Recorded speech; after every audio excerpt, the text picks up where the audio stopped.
Welcome to Week and Geek, your new comics preview for February 26th. I'm Mike Ortiz. And I'm the Chris Brown. So what do you got? I want to lead off here. This is a fun one. We also had a big event this weekend with Legend of Oz, The Wicked West. We had the debut of issue number 15 as well as 16. And we weren't just the only ones. 15 and 16 hit this week. So on Wednesday, we've got both issues 15 and 16. 15 is going to see the conclusion of Dirk Manning's Flying Monkeys origin. Okay. So he's had the last 4 issues of that has been the story of the Flying Monkeys and what's happened to them. It's been some really, really fun stuff. Again, a really, really cool book. They're doing some really neat stuff. And they'd fallen, I guess, slightly behind. They wanted to get back on track. So they did the very same week. They also put out number 16. Cool. Now, part of the reason we had that event this weekend was we have an exclusive variant cover for 16, which is part 1 of a new story arc. Nia Rufino did this beautiful variant for us. There's only 350 of them. They're exclusive to Comics and More. And this is, as I said, the beginning of a new story arc. Dorothy Gale has claimed the mantle of the Witch of the East as well as the West.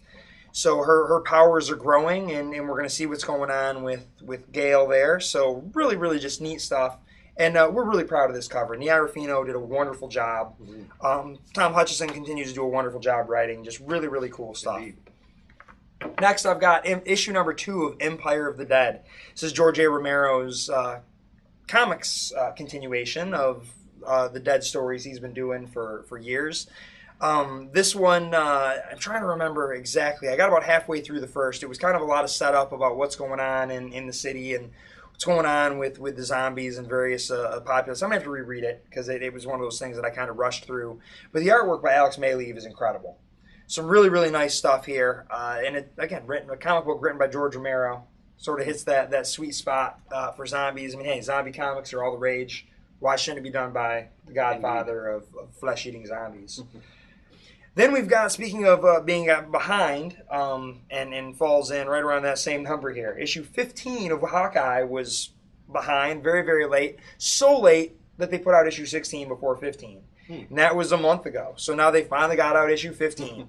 So it's a good thing these are kind of one-shots the way they fall for the most part, but I do believe they were working a story arc. So I had no idea what was actually going on in that book after a while. So I don't know. I do like this book, though. I think Matt Fraction does a pretty cool job here. The artwork is also beautiful. We've got artwork by David Aja and Matt Hollingsworth, it looks like. I think Matt Hollingsworth is colorist. Oh, he's just color art. Yeah. Oh, okay, that looked kind of weird. Okay, so just by Matt Fraction, David Aja. All right. But it's been a cool book. Kind of a neat cover. Cool stuff. Next, we've got the continuation of The Wake. They had taken a little bit of a break. They did 5 issues. They then collected them into those nice little mini trades, which was a really cool thing to get you caught up. And it was also sort of working 2 story arcs. You see this girl sort of presents the story to you, but she goes, you didn't realize she's going back in time and telling the tale of how monsters come to take over and the world is flooded, with water. And then we're now dropped into, after the 5 issues, and we see what happens.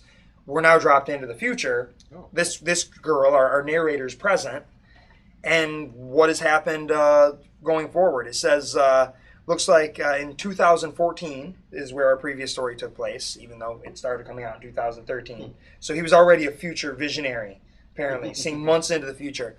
And then now we're 200 years into the future from where we were in the previous story arc. Quite a big jump. Quite a big jump. I'm curious to see how he is going to tie it all together, or if it's just going to... Because there were some really interesting characters in that first arc. Okay. And I was wondering what was going to happen. I thought we had some time to spend with them. And then we didn't. Next, I've got a book here from Dark Horse. This is Aaron Warner's Pariah. It looks like some kind of a space adventure. The artwork kind of looks like that Nathan Edmondson, some of the stuff, but it's not. It says art and lettering by Brett Waldell. I don't know, but it looks pretty neat. Again, kind of a space story. The thing that attracted me to this book is on the cover, you've got an astronaut in space, and on his backpack, you have a spray-painted V, a red V. Looks very much like The Visitors. All I could think was V for victory. So I'm willing to give this a try because I'm hoping lizard aliens show up. They're probably not going to. No. But man, I'm really hoping. That would be cool. I mean, Dark Horse needs a new license, right? Because V is just as good as Star Wars. Clearly. Duh. It had Freddy Krueger in it. Yeah. It topped that Star Wars. They even rebooted it. No, not well, but... Yeah. Next, I've got issue number 5 of 3. This is the story of the, it's essentially like Thermopylae from the other side. Right. It's not just the 300 Spartan soldiers that take on everyone. There were other people there, but they were not considered important to the Spartans. Yeah. So you don't really hear that in the in the legend. So Kieran Gillen here has kind of taken it upon himself to tell a fictional tale of those characters and how they were treated and what their part was to play in the larger battle. It's been really cool so far. The artwork here is done by who it looks like Ryan Kelly or Jordy Belair. I know there's a few names there. I think Jordy Blair's a colorist. Is he? Okay, so we got Ryan Kelly doing that and Jordy Blair's doing colors, which also look nice. Mm-hmm. It's a cool book. If you haven't been reading it, it's neat. I dig it. Next up, Deadly Class. This book's kind of weird. It takes place in the 80s. It kind of felt like a violent John Hughes movie as I was reading it. I could very much hear like this awesome 80s soundtrack playing in the background, but instead of, Simple Minds and that sort of stuff, I think there's more Susie and the Banshees and that sort of stuff going on. But it's like a school for assassins, and they've caught this kind of troublemaking kid, and they've kind of invited him in, and so now it's kind of this underground thing, but it's very 80s. Thin ties in the works. I mean, it's... I dig it. That first issue was kind of cool. And generally, I don't like the whole idea of kids killing kids. Right. But although you buy quite a few books where that's the premise. I know, and I'm always like, I don't really like this. However, Sheltered issue number 7. Yes. We've got a kid with an Uzi, shooting stuff. Okay, that's interesting enough. The story here, though, what I find more interesting than that, it's not really just the kids killing kids. There is a kid who's got a greater plan. This was sort of the survivalists who were planning on going underground when some sort of apocalypse was happening. And this kid has convinced all the kids that they had to kill their parents because there wasn't going to be enough food and they weren't going to survive and this was necessary. And then you're seeing that kid is kind of psychotic. And then other people kind of show up and you're wondering, okay, what really is going on here? So it's become better than that first few issues, which I kind of grudged. I was like, I think there's something here that I want to be better than kids killing kids, because that does bug me. Mm-hmm. Even though, again, there's lots of that in my stack. 2 of them right there in a row. Next up, I've got a book that I've really been enjoying all the way through here. This is Umbral. This is issue number 4. It says, 4 and Black Waters Remain. It's got a magic and fantasy and other strange, just beautiful artwork. This is done by Anthony Johnston, who did Wastelands for Oni Press, I believe. Great stuff. It's a really, really cool book so far. I did not read issue 3. I am behind. I'm an issue behind. A young girl steals the Umbral. There's dark forces trying to get it. I still don't entirely understand what the Umbral is, but it helps in terms of magic. You've got kind of an old, not really quite a sorcerer, but something's going on with him, and he's helping this young girl, and just really, really cool stuff. Cool. I like the color palette. Oh, yeah. That the sort of purples and all those It's purples colors. Running through the whole series. I really like it. The color palette I just think looks fantastic. Next up, I've got issue number 122 of The Walking Dead. This is chapter 8 of All Out War. We're getting to the end of it. We've only got 4 issues left to go after this one, and we'll see what happens. I'm curious. I really hope... I kind of hope Negan doesn't just die, because I don't like the idea of having it just be literally Governor 2.0. Mm-hmm. Can we do something else? In the previous issue, Dwight sort of says to Negan, in the last issue, they stumble upon the arsenal, the armory, where Dwight and his people are building or creating ammo for the weapons for Rick and their group of survivors. And the Saviors come in, Negan's group, and like, oh, all right, we're going to come with us, and you're going to start making ammunition for us. And he says, here's the thing, Rick doesn't want to kill you. He needs you. He's got a vision for the world, and you're in it. Mm-hmm. And so I'm wondering if that's where they're going to some degree, is that maybe you're going to have to come to a conclusion. It's going to be bloody at first, but there will be something else that comes out of it. In this issue, we see Dwight sort of tells, or not, I kept saying Dwight, I meant Eugene. Eugene sort of tells Negan that, we've got a plan for you. Eugene had been building the weapons. Well, Dwight kind of tells Eugene, hang tight. Don't do anything stupid to get yourself killed. And that's Dwight's up to something. And he makes it very clear in this issue, too, that he's not on anybody's side. He just thinks this situation sucks. And it's got to be better than this. This is, Negan comes up with another plan. He's got sort of a biological weapon of sorts that he's now approaching. And this war is just going to keep getting headlong until a whole bunch of people are dead and we reach some kind of conclusion. We do find out something interesting about Jesus. They just added a little character element about Jesus that we were unaware of. So that could get a little bit more interesting, and something that Aaron said a few issues ago is certainly not the case any longer. So that's the bulk of my stack. What do you got? Cool. I'm going to start off with Chew, number 40. Things are getting interesting.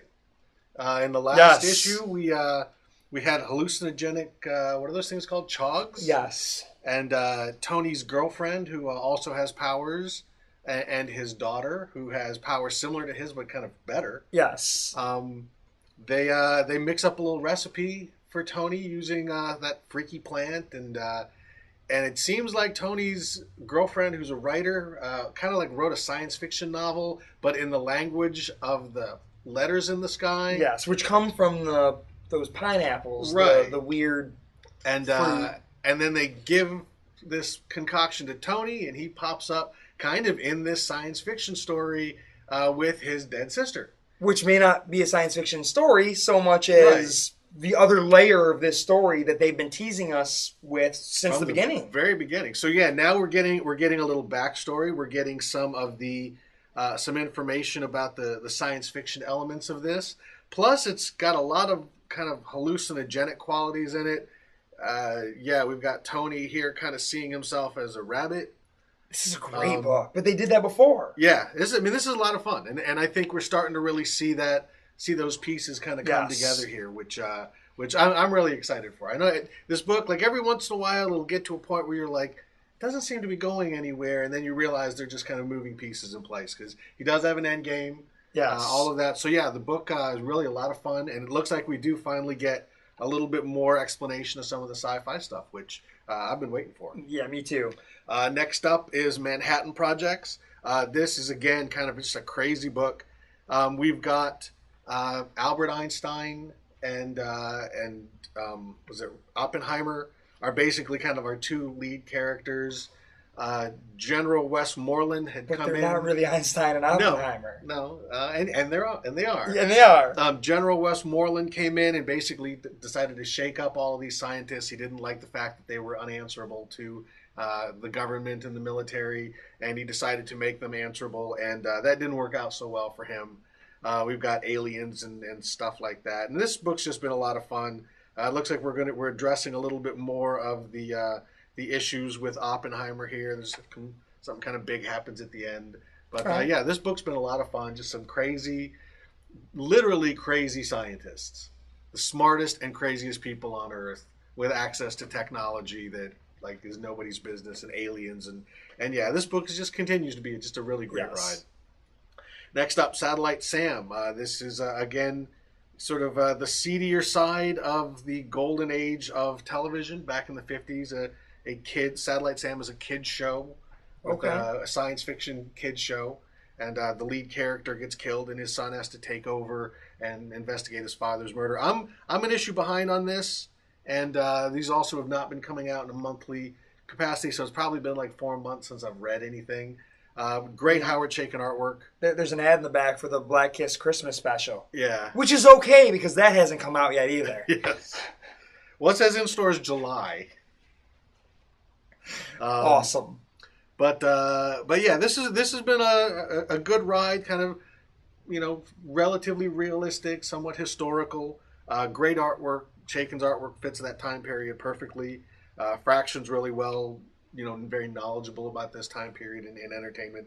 Again, I'm a little behind, so I don't know exactly what's going on, but it looks like they're still looking for the killer and still finding lots of sex. A lot of sex in this book. Yeah. Fraction likes that. He does. His he top does. book is Sex Criminals. Next up, we've got Superman. This is Scott Lobdell and Brett Booth. We wrapped up our Parasite storyline. Now we're starting something new here. It looks like we've got Superman dealing with Firestar in this one. I know at the end of last issue also some like Hellspawn popped up. Okay. We know that Jeff Johns and John Romita Jr. are going to be taking this book over at some point in the near future, so they're probably just kind of treading water and putting things in place for that run. Well, Brett Booth used to do the Stormwatch characters, yeah. so I'm sure he'd love to draw Hellspawn and those things again. Yeah, so I think they're leading towards that with a lot of the kind of aliens, a storyline that just sort of deals with all the aliens on Earth. But yeah, overall, still pretty solid. But usually when you get some sort of a big creative team announcement coming on a book, you realize you're going to have some filler for a while. But as long as it's pretty good filler, I don't mind. Next up, Larfleeze number 8. Larfleeze is basically continuing his battle against these extra-dimensional creatures that I think superficially appeared like the Endless, but now they're kind of growing them a little bit. This guy actually kind of looks like Odin. But yeah, they're these big, super powerful cosmic entities that have long been at war with each other, and now apparently Larfleeze has kind of gotten involved and shenanigans ensue. This is a comedy book. It's been a lot of fun. It's Keith Giffen and J.M. DeMatteis writing, the guys who did the old Justice League stuff.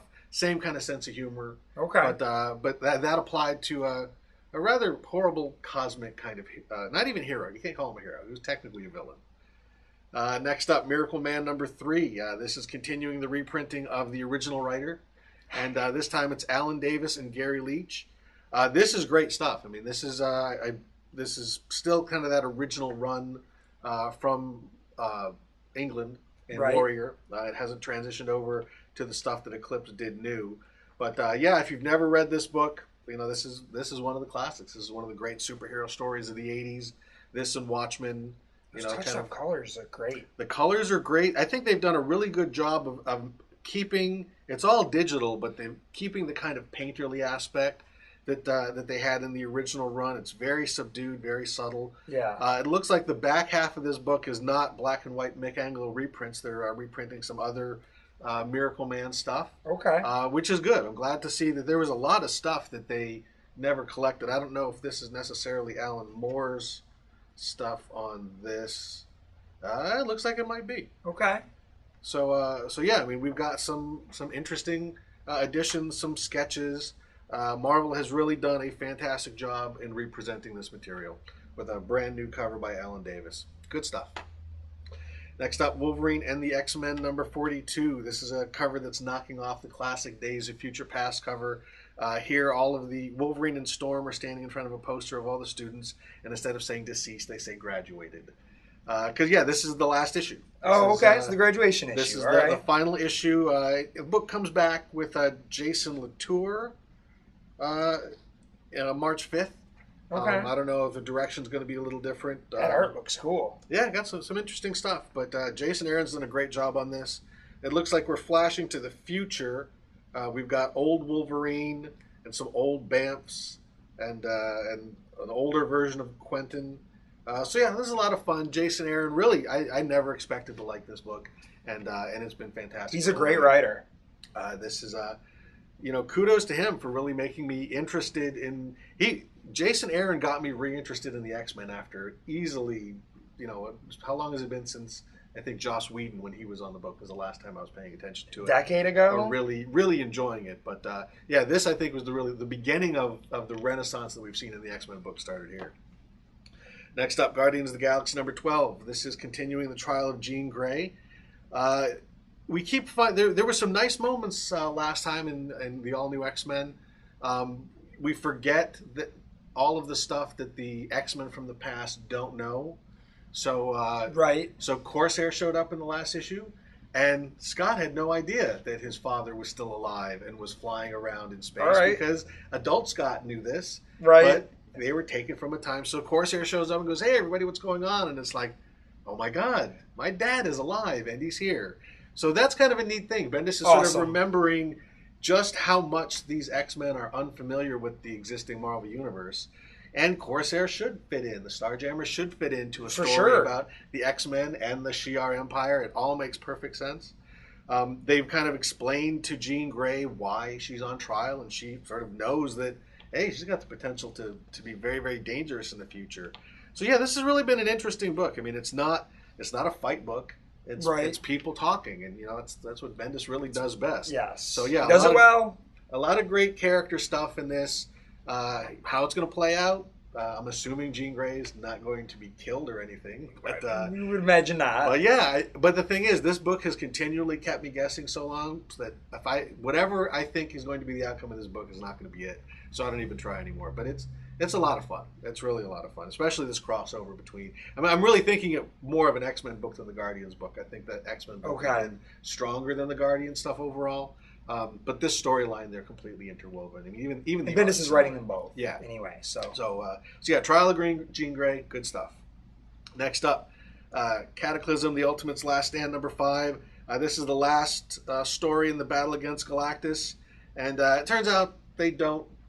The Ultimate Universe doesn't get destroyed. They do take care of Galactus, but at what cost?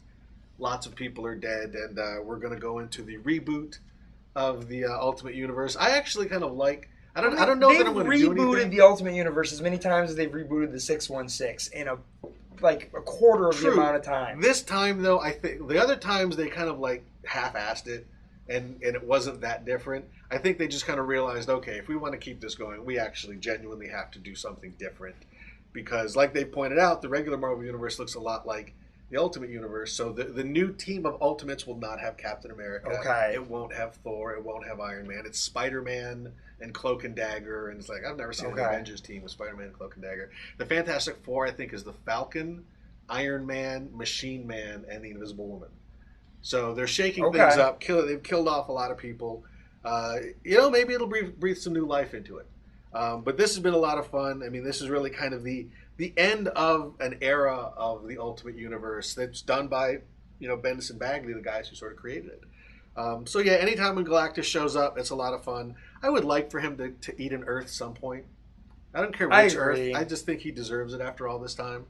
But yeah, the Ultimates versus Galactus, good stuff. Next up, Superior Spider-Man number 28. This is Goblin Nation Part 2. This has been a lot of fun. The Goblin armies are going up against Dr. Octopus as Spider-Man and his armies. They launched an attack on Spider Island. The Green Goblin knows that Osborn or that Doc Ock is Spider-Man. Okay. And is kind of sort of being a jerk about it and saying, we never really got along when we were both villains, and now I'm going to prove that I'm still better than you. And the smart thing that villains do is we have a secret hideout, where Spider-Man has a public hideout.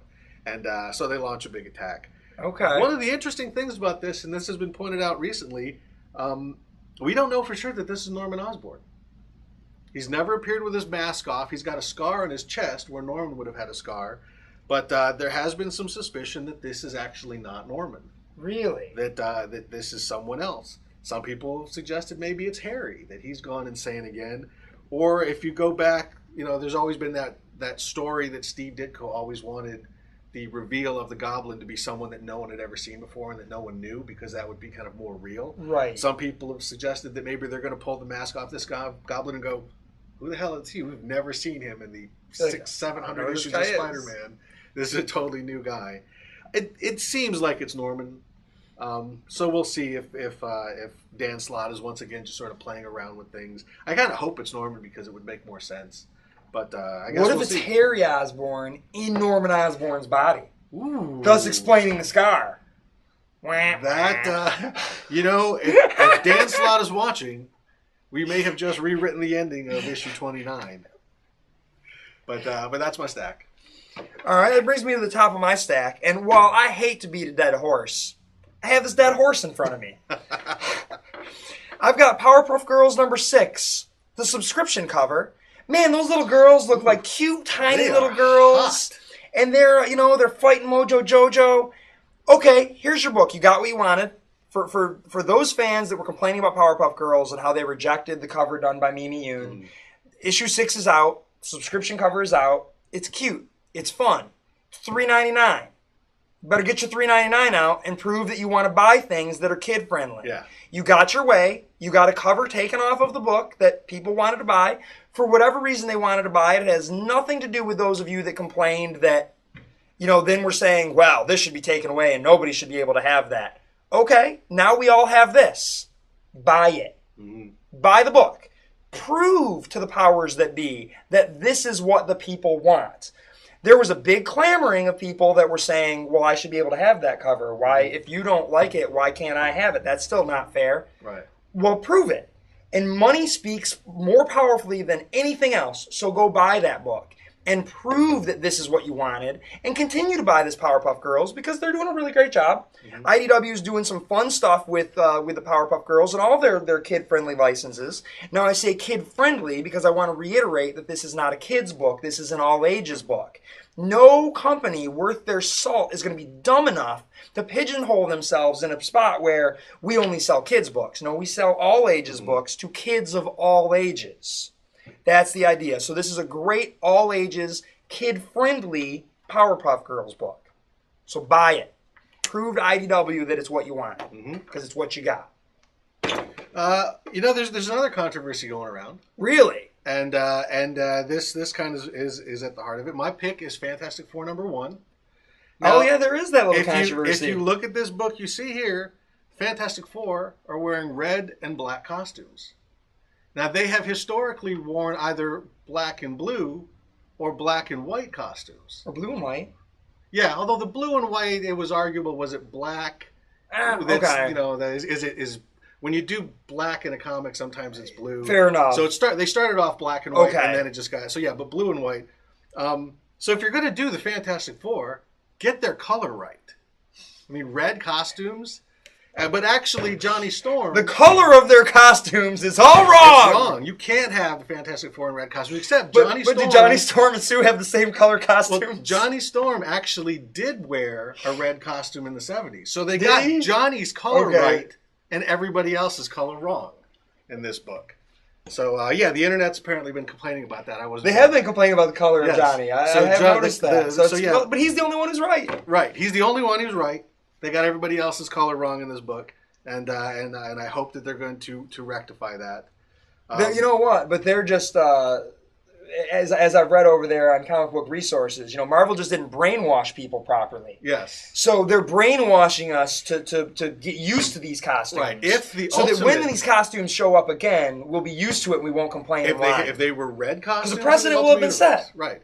So yeah, the Marvel kind of dropped the ball here. But in all seriousness, this is the top of my list. It's a new Fantastic Four book. This is James Robinson and Leonard Kirk. I'm a little leery about this. James Robinson is a great writer on some things, on other things. I was not that thrilled with the Justice League.